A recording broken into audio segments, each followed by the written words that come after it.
दोस्तों आप सभी का स्वागत है इजी ज्ञान में। दोस्तों आज की इस वीडियो में हम झारखंड के लोक साहित्य से 125 प्लस वेरी इंपॉर्टेंट क्वेश्चन को देखेंगे जो कि आने वाले जेपीएससी एग्जाम के लिए बहुत ही इंपॉर्टेंट है। दोस्तों शुरू करने से पहले अगर आपने अभी तक हमारे चैनल को सब्सक्राइब नहीं किया है तो प्लीज़ कर ले दोस्त। तो आइए शुरू करते हैं।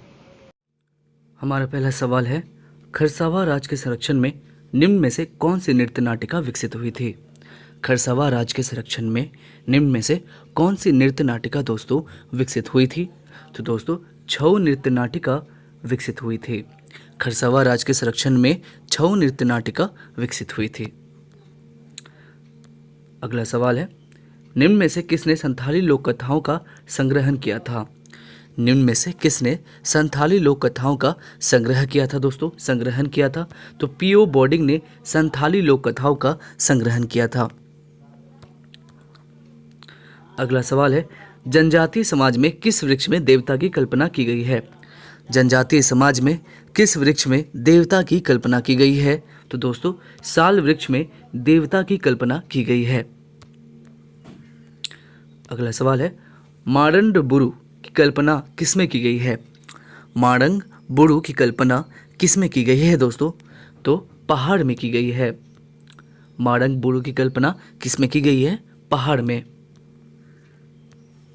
अगला सवाल है, दालमी का विष्णु मंदिर किस जिले में अवस्थित है। दालमी का विष्णु मंदिर किस जिले में अवस्थित है। तो दोस्तों दालमी का विष्णु मंदिर लोहरदग्गा में अवस्थित है। लोहरदग्गा जिले में ही है दालमी का विष्णु मंदिर। अगला सवाल है, रांची के गिरजाघर किस शैली में निर्मित है। रांची के गिरजाघर किस शैली में निर्मित है। तो गौथिक शैली में निर्मित है रांची के गिरजाघर। रांची के गिरजाघर गौथिक शैली में निर्मित है। अगला सवाल है, निम्न में से कौन सी झारखंड की चित्रकला शैली नहीं है। निम्न में से कौन सी झारखंड की चित्रकला शैली नहीं है। तो दोस्तों डोमकच झारखंड की चित्रकला शैली नहीं है। अगला सवाल है, निम्न में से कौन कोहवर चित्रकला शैली की विषय वस्तु नहीं है। निम्न में से कौन कोहवर चित्रकला शैली की विषय वस्तु नहीं है। तो दोस्तों रामकथा ही कोहवर चित्रकला की विषय वस्तु नहीं है। अगला सवाल है, निम्न में से कौन सी एक चित्रकला की शैली है। निम्न में से कौन सी एक चित्रकला की शैली है। तो दोस्तों जादव पाटिया ही, ठीक है, जादव पाटिया ही चित्रकला की एक शैली है।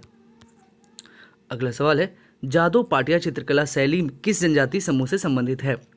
जादव पाटिया चित्रकला शैली किस जनजातीय समूह से संबंधित है। तो दोस्तों ये संथाल जनजातीय समूह से संबंधित है। अगला सवाल है, ललित मोहन राय किस क्षेत्र से संबंधित है। ललित मोहन राय किस क्षेत्र से संबंधित है। तो दोस्तों ये चित्रकला से संबंधित है। ललित मोहन राय चित्रकला क्षेत्र से संबंधित है।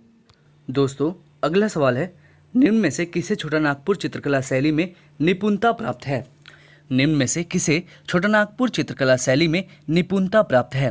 तो दोस्तों हरेन ठाकुर को ही छोटानागपुर चित्रकला शैली में निपुणता प्राप्त है। किसे, हरेन ठाकुर को छोटानागपुर चित्रकला शैली में निपुणता प्राप्त है। दोस्तों हमारा अगला सवाल हमसे कहता है कि कुमुनी, लोंड्रा, जालोम, गीरा और भंवर जाल है।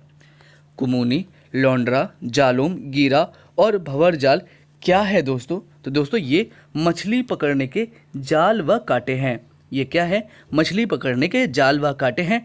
कुमुनी, लोंड्रा, जालोम, गीरा और भंवर जाल। अगला सवाल है, उड़ाव जनजाति किस लड़कियों सीपों को घिस घिस कर जो बनाती है उसे किस नाम से जाना जाता है। ठीक है, कहता है कि उड़ाव जनजाति की लड़कियां जो है ये सीपों को घिस घिस कर जो बनाती है उसे किस नाम से जाना जाता है। तो दोस्तों उसे हम झिपली कहते हैं। ठीक है, उड़ाव जनजाति की बेसिकली लड़कियां जो है ये क्या करती है, सीपों को घिस घिस कर बनाती है। तो दोस्तों उसे क्या बोलते हैं, तो उसे हम कहते हैं झिपली। क्या कहते हैं, झिपली। अगला सवाल है, संथाल परगना की संथाली महिलाएं एक विशेष प्रकार की वस्त्र धारण करती है जिसका नाम है।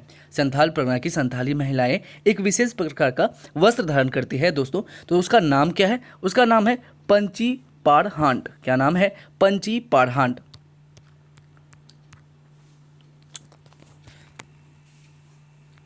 दोस्तों हमारा अगला सवाल है, कि डोकरा कला किस समुदाय से संबंधित है।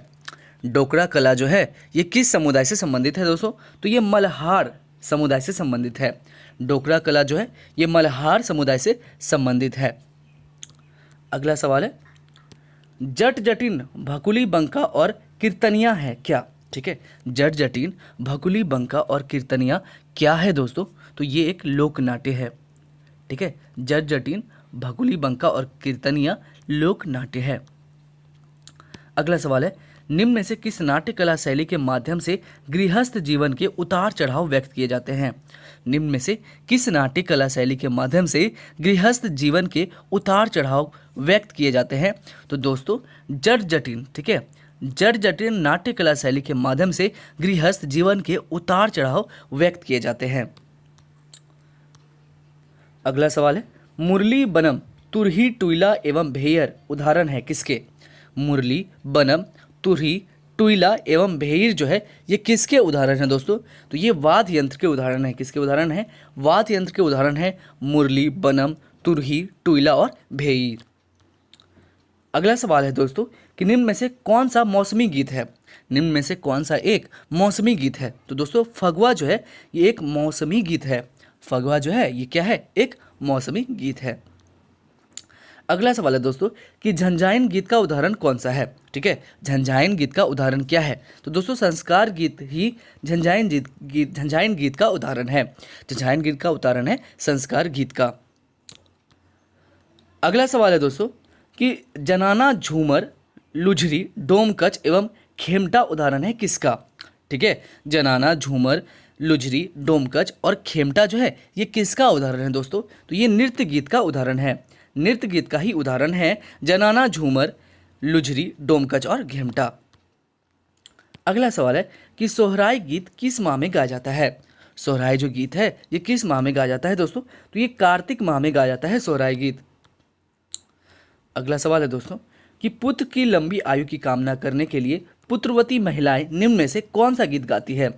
पुत्र की लंबी आयु की कामना करने के लिए पुत्रवती महिलाएं जो है ये निम्न में से कौन सा गीत गाती है दोस्तों, तो ये जितिया गीत गाती है। कौन से गीत गाती है, जितिया गीत। अगला सवाल है, बिहा गीत किस अवसर पर गाया जाता है। बिहा जो गीत है दोस्तों ये किस अवसर पर गाया जाता है, तो ये विवाह के गीत पर, विवाह के अवसर पर गाया जाता है बिहा गीत।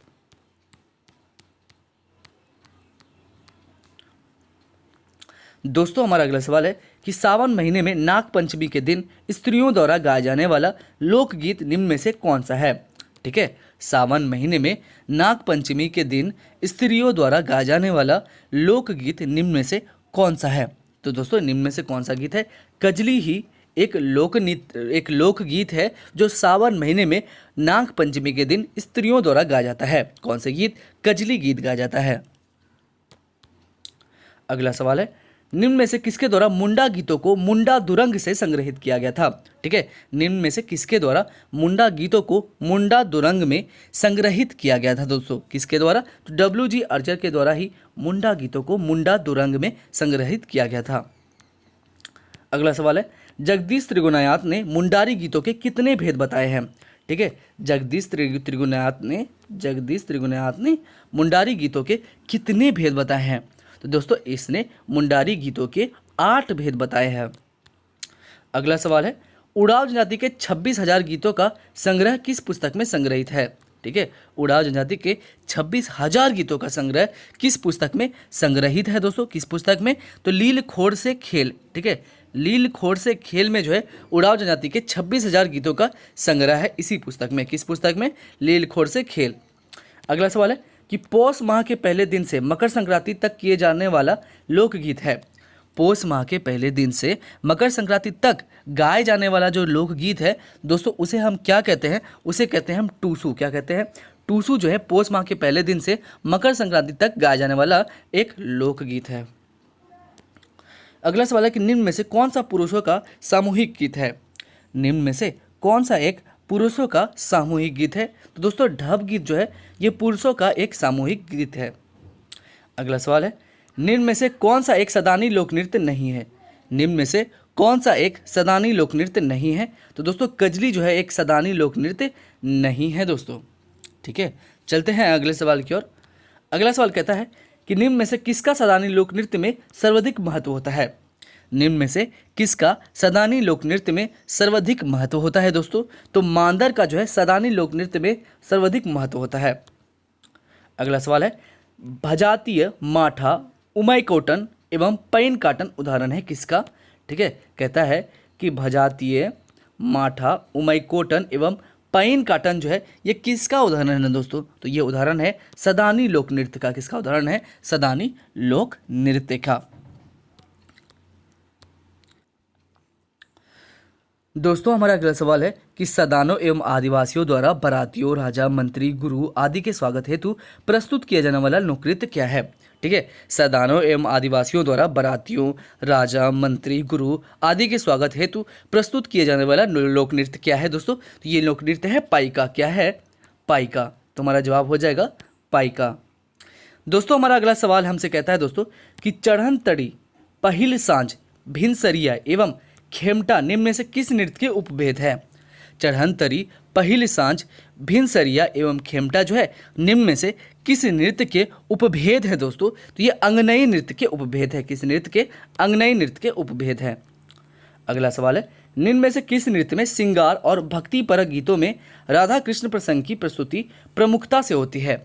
ठीक है, निम्न में से किस नृत्य में श्रृंगार और भक्ति परक गीतों में राधा कृष्ण प्रसंग की प्रस्तुति प्रमुखता से होती है। तो दोस्तों प्रस्तुति जो है प्रमुखता से होती है किसमें? तो कली में। ठीक है, कली नृत्य में ही श्रृंगार और भक्ति परक गीतों में राधा कृष्ण प्रसंग की प्रस्तुति प्रमुखता से होती है। अगला सवाल है कली नृत्य की प्रमुख नर्तकी को किस नाम से जाना जाता है। कली नृत्य की प्रमुख नर्तकी को किस नाम से जाना जाता है दोस्तों। तो खेलोड़ी के नाम से जाना जाता है। ठीक है, कली नृत्य की प्रमुख नर्तकी को खिलाड़ी के नाम से जाना जाता है। अगला सवाल है जदुर और जदुर, जापी, गेना, खेमटा और जरगा, बुरु एवं जाली निम्न में से किस जनजातीय समूह के लोक नृत्य है। जदुर और जदुर, जापी, गेना, खेमटा और जरगा, बुरु एवं जाली निम्न में से किस जनजातीय समूह के लोक नृत्य है दोस्तों। तो किस जनजातीय समूह के लोक नृत्य है? ये मुंडा जनजातीय समूह के लोक नृत्य है। अगला सवाल है जदुर नृत्य किस अवसर पर प्रस्तुत किया जाता है। जदुर जो नृत्य है ये किस अवसर पर प्रस्तुत किया जाता है दोस्तों। तो सरहुल। ठीक है, सरहुल के अवसर पर प्रस्तुत किया जाता है जदुर नृत्य। अगला सवाल है कि दशहरा नृत्य किस त्योहार के अवसर पर प्रस्तुत किया जाता है। दशहरा जो नृत्य है ये किस त्योहार के बोलते हैं अवसर पर प्रस्तुत किया जाता है। तो दशहरा। ठीक है, दशहरा त्योहार के अवसर पर दशहरा नृत्य प्रस्तुत किया जाता है। दोस्तों अगला सवाल है कि निम्न में से किस नृत्य को विवाह संस्कार के अवसर पर किया जाता है। निम्न में से किस नृत्य को विवाह संस्कार के अवसर पर किया जाता है। तो दोस्तों दोहा नृत्य को विवाह संस्कार के अवसर पर किया जाता है। अगला सवाल है सामूहिक शिकार के अवसर पर किया जाने वाला नृत्य कौन सा है। सामूहिक शिकार के अवसर पर किया जाने वाला जो नाच है, किया जाने वाला जो नृत्य है वो कौन सा है दोस्तों। तो दोगेंड है। कौन है? दोगेंड ही सामूहिक शिकार के अवसर पर किया जाने वाला नृत्य है। अगला सवाल है निम्न में से कौन सा एक पुरुष प्रधान नृत्य है। निम्न में से कौन सा एक पुरुष प्रधान नृत्य है। तो दोस्तों दोगेंड जो है ये पुरुष प्रधान नृत्य है। अगला सवाल है जामताड़ा पर्व के अवसर पर कौन सा नृत्य किया जाता है। जामताड़ा पर्व के अवसर पर कौन सा नृत्य किया जाता है दोस्तों। तो शिकारी नृत्य किया जाता है। जामताड़ा पर्व के अवसर पर शिकारी नृत्य किया जाता है। अगला सवाल है किस नृत्य के अवसर पर महिलाओं द्वारा चुमावड़ी गीत गाया जाता है। किस नृत्य के अवसर पर महिलाओं द्वारा चुमावड़ी गीत गाया जाता है। तो दोस्तों सोहराई नृत्य के अवसर पर महिलाओं द्वारा चुमावड़ी गीत गाया जाता है। दोस्तों अगला सवाल है दोस्मी नृत्य किस माह में किया जाता है। दोस्मी नृत्य जो है ये किस माह में किया जाता है दोस्तों। तो दोस्तों दोस्मी नृत्य अगहन मास में किया जाता है। अगहन माह में किया जाता है। अगला सवाल है निम्न में से कौन सा एक लोक नृत्य है। निम्न में से कौन सा एक लोक नृत्य है दोस्तों। तो दोस्तों सकरात एक लोक नृत्य है। अगला सवाल है किस नृत्य को धान बोने की समाप्ति के उपरांत किया जाता है। किस नृत्य को धान बोने की समाप्ति के उपरांत किया जाता है दोस्तों। तो दोस्तों हेरो नृत्य को धान बोने के समाप्ति के उपरांत किया जाता है। दोस्तों हमारा अगला सवाल है कि जोमनामा नृत्य किस अवसर पर किया जाता है? जोमनामा जो नृत्य है दोस्तों, ये किस अवसर पर किया जाता है? तो दोस्तों जोमनामा जो नृत्य होता है ना, वो नए अन्न ग्रहण करने पर किया जाता है। ठीक है, नए अन्न को ग्रहण करने पर जोमनामा नृत्य जो है किया जाता है। दोस्तों हमारा अगला सवाल है कि हरिया, किन्भर, हल्का, डोयोर एवं लहसुआ किस समुदाय से संबंधित नृत्य है? ठीक है, हारियो, किन्भर, हल्का, डोयोर एवं लहसुआ जो है ये किस समुदाय से संबंधित नृत्य है? दोस्तों ये खड़िया समुदाय से संबंधित नृत्य है। अगला सवाल है, निम्न में से कौन सा युवाओं का जतरा नृत्य है? निम्न में से कौन सा जो है युवाओं का एक जतरा नृत्य है? तो दोस्तों हरिया जो है ये युवाओं का एक जतरा नृत्य है। अगला सवाल है, किस नृत्य के अवसर पर पाडू गीत गाया जाता है? किस नृत्य के अवसर पर पाडू गीत गाया जाता है दोस्तों? तो दोस्तों हल्का ठीक है, हल्का नृत्य के अवसर पर पाडू गीत गाया जाता है। अगला सवाल है दोस्तों कि निम्न में से किस नृत्य में बड़े, बूढ़े, बुढ़िया सभी सम्मिलित होते हैं? ठीक है, कौन सा ऐसा नृत्य है जिसमें बड़ा, बुजुर्ग, बड़े, बूढ़े, बुढ़िया जो है सभी सम्मिलित होते हैं दोस्तों? तो किस नृत्य में? जेठवारी ठड़िया नृत्य में। ठीक है, जेठवारी ठड़िया नृत्य में बड़े, बूढ़े, बुढ़िया सभी सम्मिलित होते हैं। अगला सवाल है कि इंद्र जतरा नृत्य किस माह में किया जाता है? इंद्र जो जतरा नृत्य है वो किस माह में किया जाता है दोस्तों? तो आश्विन माह में किया जाता है। इंद्र जतरा नृत्य जो है ये आश्विन माह में किया जाता है। दोस्तों हमारा अगला सवाल है कि फग्गू, खत्री, तुसगो एवं धुरिया किस समुदाय से संबंधित लोक नृत्य है? ठीक है, फग्गू, खत्री, तुसगो एवं धुरिया जो है ये किस समुदाय से संबंधित नृत्य है दोस्तों? तो दोस्तों ये जो है उड़ाव, ठीक है, उड़ाव समुदाय से संबंधित नृत्य है। चलते हैं दोस्तों अगले सवाल की ओर। हमारा अगला सवाल हमसे कहता है कि पहिल, झांसा, अधरतिया, जदीरा एवं चटनी गीत किस नृत्य के अवसर पर प्रस्तुत किए जाते हैं? पहिल, झांसा, अधरतिया, जदीरा एवं चटनी गीत जो है ये किस नृत्य के अवसर पर प्रस्तुत किए जाते हैं दोस्तों? तो ये जो है डोंडोंग, ठीक है, डोंडोंग नृत्य के अवसर पर प्रस्तुत किए जाते हैं। अगला सवाल है कि किस निम्न में से किस नृत्य की पहचान धूल उड़ाने वाले नृत्य के रूप में होती है? ठीक है, किस नृत्य की पहचान जो है धूल उड़ाने वाले नृत्य के रूप में होती है दोस्तों? तो दोस्तों धुड़िया, ठीक है, धुड़िया नृत्य की पहचान जो है ये धूल उड़ाने वाले नृत्य के रूप में होती है। अगला सवाल है दोस्तों कि करम पर्व की समाप्ति पर कौन सा नृत्य होता है? करम पर्व की समाप्ति पर कौन सा नृत्य होता है? तो दोस्तों तुसगो नृत्य होता है। करम पर्व की समाप्ति पर तुसगो नृत्य होता है। अगला सवाल है, यूनेस्को द्वारा छऊ नृत्य को कब विश्व विरासत की सूची में शामिल किया गया था? यूनेस्को द्वारा छऊ नृत्य को कब विश्व विरासत की सूची में शामिल किया गया था दोस्तों? तो कब शामिल किया गया था? 2010 में। 2010 में यूनेस्को द्वारा छऊ नृत्य को विश्व विरासत की सूची में शामिल किया गया था। अगला सवाल है दोस्तों कि छऊ नृत्य को यूरोप तक पहुंचाने का श्रेय किन्हें दिया जाता है? छऊ नृत्य को यूरोप तक पहुंचाने का श्रेय जो है किन्हें दिया जाता है? तो राजकुमार सुधेंदु नारायण सिंह को। ठीक है, छऊ नृत्य को यूरोप तक पहुंचाने का श्रेय दिया जाता है राजकुमार सुधेंदु नारायण सिंह को। अगला सवाल है दोस्तों कि निम्न में से किस नृत्य में मुखौटे का प्रयोग किया होता है? निम्न में से किस नृत्य में मुखौटे का प्रयोग किया जाता है दोस्तों? तो किस नृत्य में? छऊ नृत्य में जो है मुखौटे का प्रयोग किया जाता है। अगला सवाल है कि निम्न में से कौन सा एक लोक नृत्य है? निम्न में से कौन सा एक लोक नृत्य है दोस्तों? तो छेचाड़ी जो है एक लोक नृत्य है। अगला सवाल है, टामाक, सिंगा, झांझ और बनम किसका उदाहरण है? ठीक है, टामाक, सिंगा, झांझ और जो बनम है ये किसका उदाहरण है दोस्तों? तो ये वाद्य यंत्र का उदाहरण है। ठीक है, वाद्य यंत्र का ही उदाहरण है टामाक, सिंगा, झांझ और बनम। अगला सवाल है, निम्न में से कौन सा एक तंतु वाद्य यंत्र का उदाहरण है? निम्न में से कौन सा एक तंतु वाद्य यंत्र का उदाहरण है दोस्तों? तो बाउंग एक जो है तंतु वाद्य यंत्र का उदाहरण है। अगला सवाल है, केंद्रा किस प्रकार के वाद्य यंत्र का उदाहरण है? केंद्रा जो है ये किस प्रकार के वाद्य यंत्र का उदाहरण है दोस्तों? तो दो केंद्रा जो है ये तंतु वाद्य यंत्र का उदाहरण है। दोस्तों अगला सवाल है, कि निम्न में से किस वाद्य यंत्र का निर्माण नारियल के खोल को आधा काटकर उसके ऊपर गोह का चमड़ा मढ़कर किया जाता है। ठीक है, निम्न में से किस वाद्य यंत्र का निर्माण नारियल के खोल को आधा काटकर उसके ऊपर गोह का चमड़ा मढ़कर किया जाता है। तो दोस्तों किस वाद्य यंत्र का? बनम जो है, बनम एक ऐसा वाद्य यंत्र है जिसका निर्माण नारियल के खोल को आधा काटकर उसके ऊपर गोह का चमड़ा मढ़कर किया जाता है। अगला सवाल है कि निम्न में से कौन सा एक वाद्य यंत्र का उदाहरण है? निम्न में से कौन सा एक वाद्य यंत्र का उदाहरण है दोस्तों? तो टुईला जो है एक वाद्य यंत्र का उदाहरण है। अगला सवाल है, निम्न में से किस वाद्य यंत्र को झारखंडी वायलिन कहा जाता है? निम्न में से किस वाद्य यंत्र को झारखंडी वायलिन कहा जाता है? दोस्तों केंद्रीय वाद्य यंत्र को झारखंडी वायलिन कहा जाता है। अगला सवाल है, छऊ नृत्य में किस वाद्य यंत्र की आवाज़ से युद्ध और सैनिक प्रयाण जैसे दृश्यों को साकार किया जाता है? छऊ नृत्य में किस वाद्य यंत्र की आवाज़ से युद्ध और सैनिक प्रयाण जैसे दृश्यों को साकार किया जाता है? तो दोस्तों धमस वाद्य यंत्र से। ठीक है, छऊ नृत्य में धमस वाद्य यंत्र की आवाज़ से युद्ध और सैनिक प्रयाण जैसे दृश्यों को साकार किया जाता है।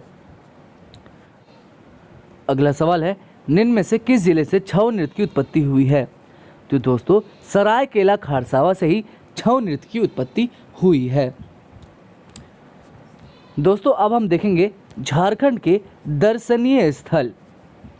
पहला सवाल है कि नवरत्न किला, ठीक है, नवरत्नगढ़ किला किस जिले में अवस्थित है? नवरत्नगढ़ जो किला है ये किस जिले में अवस्थित है दोस्तों? तो ये गुमला जिले में अवस्थित है। ठीक है, नवरत्नगढ़ किला जो है ये गुमला जिले में अवस्थित है। अगला सवाल है कि निम्न में से किस राजा ने इचाक किले का निर्माण करवाया था? निम्न में से किस राजा ने इचाक किले का निर्माण कराया था दोस्तों? तो दोस्तों रतन सिंह ने। ठीक है, रतन सिंह ने ही इचाक किले का निर्माण करवाया था। अगला सवाल है, ठीक है, कहता है दोस्तों कि राजा मानसिंह द्वारा किस किले का निर्माण कराया गया था?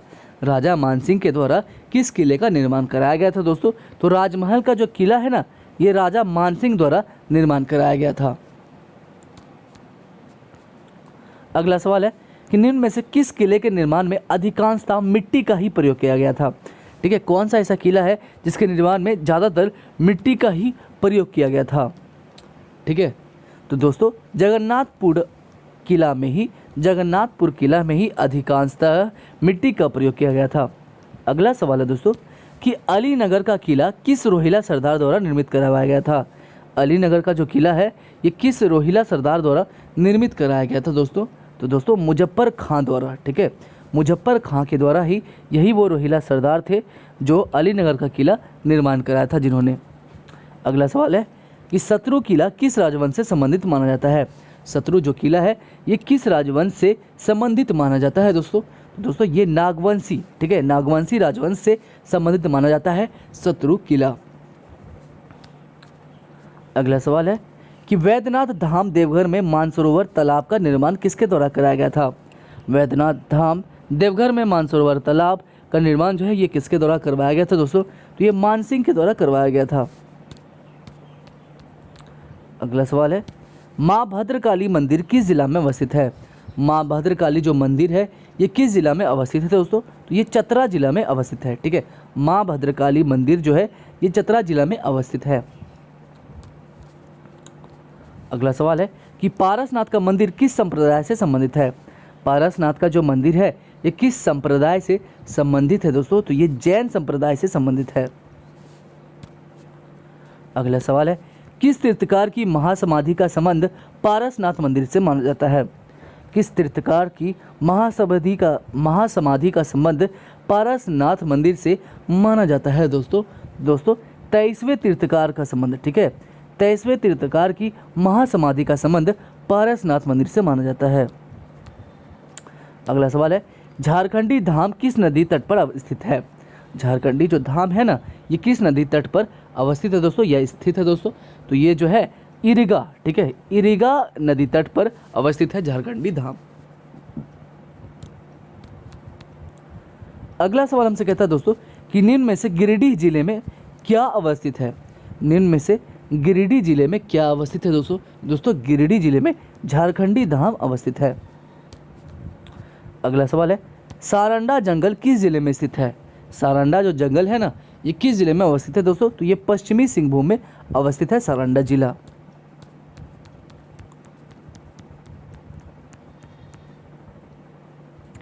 दोस्तों अगला सवाल कहता है कि निम्न में से पूर्वी सिंहभूम जिले में क्या है? निम्न में से पूर्वी सिंहभूम जिले में क्या है दोस्तों? तो दोस्तों डिमना झील जो है ना, ये पूर्वी सिंहभूम जिले में है। अगला सवाल है कि महामाया मंदिर का निर्माण किसके द्वारा कराया गया था? महामाया मंदिर का जो निर्माण है ये किसके द्वारा कराया गया था दोस्तों? तो राजा गज घंट के द्वारा ही महामाया मंदिर का निर्माण कराया गया था। अगला सवाल है झारखंडी धाम किस देवी देवता को समर्पित है? तो दोस्तों भगवान शिव को ही समर्पित है झारखंडी धाम। चलते हैं दोस्तों अगले सवाल की ओर। कहता है कि बेनी सागर मंदिर किस जिले में अवस्थित है? बेनी सागर जो मंदिर है ये किस जिले में अवस्थित है? तो पश्चिमी सिंहभूम में ही बेनी सागर मंदिर अवस्थित है। अगला सवाल है कि भारत सरकार द्वारा कब बेनी सागर मंदिर के सभी प्राचीन स्थलों एवं मूर्तियों आदि का संरक्षण करवाया गया था? ठीक है दोस्तों, कहता है कि भारत सरकार द्वारा कब बेनी सागर मंदिर के सभी प्राचीन स्थलों एवं मूर्तियां आदि का सर्वेक्षण करवाया गया था दोस्तों? तो कब करवाया गया था? 1954 में। अगला सवाल है कि शारदीय दुर्गा उत्सव के अवसर पर मां छिन्नमस्तिका मंदिर में सबसे पहले किस आदिवासी समुदाय द्वारा पूजा की जाती है? शारदीय दुर्गा उत्सव के अवसर पर मां छिन्नमस्तिका मंदिर में सबसे पहले किस आदिवासी समुदाय द्वारा पूजा की जाती है दोस्तों? तो सबसे पहले संथाल, ठीक है, संथाल आदिवासी समुदाय द्वारा पूजा की जाती है। शारदीय दुर्गा उत्सव के अवसर पर मां छिन्नमस्तिका मंदिर में सबसे पहले संथाल आदिवासी समुदाय द्वारा पूजा की जाती है दोस्तों। अगला सवाल है दोस्तों, कहता है कि निम्न में से किस मंदिर में 16 भुजाओं वाली माँ भगवती की प्रतिमा है? निम्न में से किस मंदिर में 16 भुजाओं वाली माँ भगवती की प्रतिमा है दोस्तों? तो दोस्तों किस मंदिर में? देवड़ी मंदिर में 16 भुजाओं वाली माँ भगवती की प्रतिमा है। अगला सवाल है कि हल्दी घाटी मंदिर किस जिले में अवस्थित है? हल्दी घाटी जो मंदिर है दोस्तों ये किस जिला में है? तो ये गुमला जिले में ही अवस्थित है हल्दी घाटी मंदिर। अगला सवाल है कि राम सीता लक्ष्मण का भव्य मंदिर कहाँ है? ठीक है, कहता है कि राम सीता लक्ष्मण का सबसे भव्य मंदिर कहाँ पर है दोस्तों? तो कहाँ पर अवस्थित है झारखंड में? तो बोडिया मंदिर में। ठीक है, राम सीता लक्ष्मण का भव्य मंदिर कहाँ पर है? तो बोडिया मंदिर में। अगला सवाल है दोस्तों, कहता है कि मदन मोहन मंदिर किस शहर में अवस्थित है? मदन मोहन जो मंदिर है ये किस शहर में अवस्थित है? तो ये रांची शहर में अवस्थित है। अगला सवाल है नागवंशी राजा रघुनाथ शाह द्वारा किस मंदिर का निर्माण करवाया गया था? नागवंशी राजा रघुनाथ शाह द्वारा किस मंदिर का निर्माण कराया गया था दोस्तों? तो चुटिया मंदिर का निर्माण कराया गया था। दोस्तों अगला सवाल है भारत सरकार द्वारा किस स्थल को विशिष्ट धर्म स्थल के रूप में विकसित करने का निर्णय लिया गया है? भारत सरकार द्वारा किस विशिष्ट स्थल को विशिष्ट धर्म स्थल के रूप में विकसित करने का निर्णय लिया गया है दोस्तों? तो किस विशिष्ट स्थल को? मलूटी विशिष्ट स्थल को, ठीक है, विकसित करने का निर्णय लिया गया है भारत सरकार द्वारा। अगला सवाल है दोस्तों कि निम्न में से किस मंदिर में भगवान शिव का सफ़ेद ज्योतिर्लिंग है दोस्तों? से किस मंदिर में भगवान शिव का सफ़ेद ज्योतिर्लिंग है दोस्तों? सफ़ेद ज्योतिर्लिंग कहाँ पर है? तो ठाकुरबाड़ी मंदिर में। कहाँ पर? ठाकुरबाड़ी मंदिर में। अगला सवाल है निम्न में से किस मंदिर में महिलाओं का प्रवेश वर्जित है, जहाँ पर महिलाओं का आना मना है दोस्तों? तो दोस्तों ऐसा कौन सा मंदिर है जहाँ पर महिलाओं का प्रवेश ही वर्जित है दोस्तों? तो मंगल चंडी मंदिर में, ठीक है, महिलाओं का प्रवेश ही वर्जित है। अगला सवाल है किस मंदिर के संबंध में यह मान्यता है कि यहाँ माता सती की दाहिनी जांघ गिरी थी? किस मंदिर के संबंध में यह मान्यता है दोस्तों कि यहाँ पर माता सती की दाहिनी जांघ गिरी थी दोस्तों? योगिनी मंदिर में ही यह मान्यता है कि यहाँ माता सती की दाहिनी जांघ गिरी थी। अगला सवाल है तेलकुप्पी मंदिर किस नदी तट पर स्थित है? तेलकुप्पी जो मंदिर है ना दोस्तों वो किस नदी तट पर स्थित है? तो वो दामोदर नदी तट पर ही स्थित है तेलकुप्पी मंदिर। अगला सवाल है दोस्तों, कहता है कि GEL चर्च का निर्माण किस वास्तुशास्त्री द्वारा किया गया था? ठीक है, GEL चर्च का निर्माण किस वास्तुशास्त्री द्वारा किया गया था दोस्तों? तो किस वास्तुशास्त्री द्वारा? पेस्टर हीराजांग के द्वारा। पेस्टर हीराजांग के द्वारा ही GEL चर्च का जो निर्माण यही वास्तुशास्त्री के द्वारा किया गया था, जिसका नाम था पेस्टर हीराजांग। अगला सवाल है दोस्तों कि किस मंदिर में मदन रति की आलिंगन मुद्रा से विशाल मूर्ति है? किस मंदिर में मदन रति की आलिंगन मुद्रा में विशाल मूर्ति है? तो दोस्तों ये कौन सा मंदिर है? यह है दालमी मंदिर। दोस्तों हमारा अगला सवाल है, निम्न में से किस राजा की राजधानी जपला थी? निम्न में से किस राजा की राजधानी जपला थी? दोस्तों प्रताप धवल की राजधानी जपला थी। अगला सवाल हमसे कहता है दोस्तों कि पालकोट राजमहल किस राजवंश से संबंधित है? पालकोट राजमहल किस राजवंश से संबंधित है? तो दोस्तों ये नागवंशी राजवंश से संबंधित है। अगला सवाल है, कार्तिक पूर्णिमा के दिन किस मंदिर में मेला लगता है? कार्तिक पूर्णिमा के दिन किस मंदिर में मेला लगता है? तो दोस्तों किस मंदिर में मेला लगता है? राम रेखा मंदिर में ही जो है कार्तिक पूर्णिमा के दिन मेला लगता है। दोस्तों हमारा अगला सवाल है कि संत पाल गिरजाघर कहाँ पर अवस्थित है? संत पाल जो गिरजाघर है वह कहाँ पर अवस्थित है दोस्तों? तो ये रांची में अवस्थित है। अगला सवाल है कि शाहपुर किले का निर्माण किस चेरो राजा द्वारा करवाया गया था? शाहपुर किले का निर्माण किस चेरो राजा द्वारा करवाया गया था दोस्तों? तो दोस्तों गोपाल राय के द्वारा। अगला सवाल है, डोमरी बुरू मेला किस जिले में लगता है? डोमरी बुरू मेला जो है ये किस जिले में लगता है दोस्तों? तो ये खूंटी जिले में लगता है। अगला सवाल है, पिठोरिया का ईदगाह किसके द्वारा निर्मित कराया गया था? पिठोरिया का ईदगाह जो है ये किसके द्वारा निर्मित कराया गया था दोस्तों? तो ये शेरशाह के द्वारा निर्मित कराया गया था। अगला सवाल है, साहेबगंज की जामी मस्जिद, ठीक है, साहेबगंज की जामा मस्जिद का निर्माण किसने करवाया था? साहेबगंज की जामा मस्जिद का निर्माण किसने कराया था दोस्तों राजा मानसिंह ने। दोस्तों हमारा अगला सवाल है कि लुगु पहाड़ किस आदिवासी समुदाय का सर्वोच्च तीर्थ स्थल है? लुगु पहाड़ किस आदिवासी समुदाय का सर्वोच्च तीर्थ स्थल है दोस्तों? तो किसका सर्वोच्च तीर्थ स्थल है? तो संथाल समुदाय का तीर्थ स्थल है सर्वोच्च। लुगु पहाड़ जो है संथाल आदिवासी समुदाय का सर्वोच्च तीर्थ स्थल है। दोस्तों हमारा अगला सवाल है, किस जिले से हड़प्पा सभ्यता के अवशेष प्राप्त हुए हैं? किस जिले से हड़प्पा सभ्यता के अवशेष प्राप्त हुए हैं? तो दोस्तों पलामू जिले से हड़प्पा सभ्यता के अवशेष प्राप्त हुए हैं। दोस्तों अगला सवाल है कि निम्न में से किसके द्वारा नेतरहाट को पर्वतीय स्टेशन के रूप में विकसित किया गया है? निम्न में से किसके द्वारा नेतरहाट को पर्वतीय स्टेशन के रूप में विकसित किया गया है? तो दोस्तों एडवर्ड गेट के द्वारा नेतरहाट को पर्वतीय स्टेशन के रूप में विकसित किया गया है। दोस्तों चलते हैं हम अगले सवाल की ओर। कहता है कि चतरा गुरुद्वारा किस नदी तट पर अवस्थित है? ठीक है, चतरा गुरुद्वारा जो है ये किस नदी तट पर स्थित है दोस्तों? तो ये निरंजना नदी तट पर स्थित है चतरा गुरुद्वारा। अगला सवाल है कि निम्न में से कौन सा मंदिर एक प्रख्यात तंत्रपीठ है? निम्न में से कौन सा मंदिर जो है एक प्रख्यात तंत्रपीठ है दोस्तों?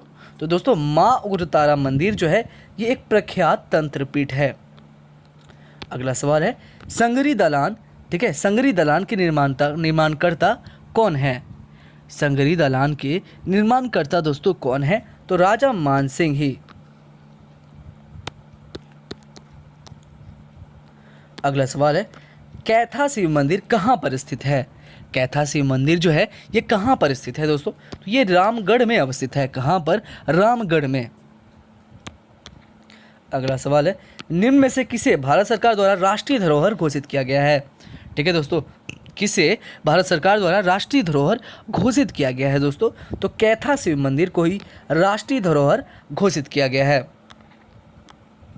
अगला सवाल है, रिखिया आश्रम किस जिले में अवस्थित है? रिखिया जो आश्रम है ये किस जिले में अवस्थित है दोस्तों? तो ये देवघर जिले में अवस्थित है रिखिया आश्रम। अगला सवाल है कि निम्न में से देवघर जिले में क्या अवस्थित है? निम्न में से देवघर जिले में क्या अवस्थित है दोस्तों? त्रिकूट पर्वत ही देवघर जिले में अवस्थित है। दोस्तों हमारा अगला सवाल है कि प्रसिद्ध झुमरी तिलैया शहर किस जिले में स्थित है? तो दोस्तों फेमस झुमरी तिलैया शहर जो है ये किस जिले में स्थित है? तो दोस्तों ये कोडरमा जिले में अवस्थित है। किस जिले में? कोडरमा जिले में ही अवस्थित है प्रसिद्ध झुमरी तलैया शहर। अगला सवाल है कि बेनी सागर का प्रसिद्ध शिव मंदिर किस जिले में स्थित है। बेनी सागर का प्रसिद्ध शिव मंदिर किस जिले में अवस्थित है दोस्तों, तो ये पश्चिमी सिंहभूम में अवस्थित है। अगला सवाल है प्रसिद्ध वंशीधर मंदिर कहाँ पर है, तो दोस्तों प्रसिद्ध वंशीधर मंदिर जो है ये गढ़वा जिले में है। अगला सवाल है मंदिरों का गांव मलूटी किस जिले में स्थित है। मंदिरों का गांव मलूटी किस जिले में अवस्थित है दोस्तों, तो ये दुमका जिले में अवस्थित है। मंदिरों का गांव जिसे हम कहते हैं मलूटी, मलूटी को ही मंदिरों का गांव कहते हैं। तो दोस्तों ये किस जिले में अवस्थित है, तो ये दुमका जिले में अवस्थित है। दोस्तों हमारा आखिरी सवाल है कि निम्नलिखित में से कौन सा झारखंड में गाए जाने वाला ऋतु गीत नहीं है। निम्नलिखित में से कौन सा झारखंड में गाया जाने वाला ऋतु गीत नहीं है दोस्तों, तो दोस्तों कार्तिक मासा ही जो है झारखंड में पाए जाने वाला ऋतु गीत नहीं है।